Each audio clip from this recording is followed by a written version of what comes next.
സ്വർഗത്തിലെ സകല ആത്മീയ അനുഗ്രഹത്താലും നമ്മെ ക്രിസ്തുവിൽ അനുഗ്രഹിച്ചിരിക്കുന്ന നമ്മുടെ കർത്താവായ യേശു ക്രിസ്തുവിന്റെ ദൈവവും പിതാവുമായവൻ വാഴ്ത്തപ്പെട്ടു. അപ്പൊ നോക്കിയേ, ഇങ്ങനെ സ്നാനമേറ്റ് പുത്രത്വത്തിലേക്ക് വന്ന, അവകാശത്തിലേക്ക് വന്ന ഒരു മനുഷ്യനെ പറ്റിയുള്ള ദൈവത്തിന്റെ ഇഷ്ടം സ്വർഗത്തിലെ സകല ആത്മീയ അനുഗ്രഹത്താലും നമ്മെ ക്രിസ്തുവിൽ അനുഗ്രഹിച്ചിരിക്കുന്നു.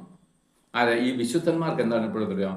സ്വർഗത്തിലെ സകല ആത്മീയ അനുഗ്രഹത്താലും അനുഗ്രഹിച്ചെന്ന് പറഞ്ഞു കഴിഞ്ഞാൽ അത് മുഴുവൻ ആരുടെ? പുത്രനുള്ളതല്ലേ. അതായത് ഈ വീട്ടിലെ സകല അധികാരങ്ങളും സാറിന്റെ മകന് കൊടുക്കുന്നത് പോലെ സ്വർഗത്തിൽ പുത്രനായിരിക്കുന്ന ക്രിസ്തു എന്തൊക്കെ അധികാരത്തിനും അവകാശമുണ്ടോ അത് മുഴുവൻ എനിക്കും കൂടെ ഉള്ള. അല്ലെങ്കിൽ മറ്റൊരു രീതി പറഞ്ഞു കഴിഞ്ഞാൽ, ഇപ്പൊ നമ്മൾ യവനക്കാരായിരുന്നപ്പോൾ വിവാഹം കഴിച്ച് ഭാര്യയെ വീട്ടിൽ കൊണ്ടുവന്നു. ഈ വീട്ടിൽ സാറിനുള്ള സകല അവകാശങ്ങളും അധികാരങ്ങളും ഇന്ന് മുതൽ നിയമപ്രകാരം വിവാഹം ചെയ്ത ഭാര്യയും കൊണ്ടുള്ള. ഈ മുറി കയറുന്ന ഒരു നിയമം വെക്കാൻ പറ്റുമോ അവളോട്? നീ ഇതുവഴി നടക്കരുതെന്ന് ഭാര്യയോട് പറയാൻ പറ്റുമോ? ഞാൻ ഇതുവഴിയൊക്കെ നടക്കുന്നുവോ, ഞാൻ ഈ വീട്ടിൽ എന്തിലൊക്കെ ഇരിക്കുന്നോ, ഈ വീട്ടിൽ എനിക്ക് എന്തൊക്കെ അവകാശവും അധികാരവും ഉണ്ടോ അതെല്ലാം ഇവർക്കും കൂടെ ഉള്ളൂ. അതാണ് പങ്കാളി എന്ന് പറഞ്ഞാൽ.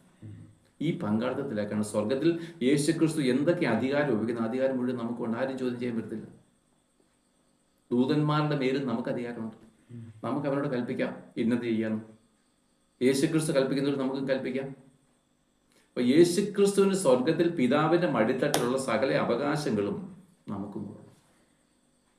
ഇത്ര ഉന്നതമായിരിക്കുന്ന പദവിയാണ് നമ്മൾ നഷ്ടപ്പെടുന്നത്.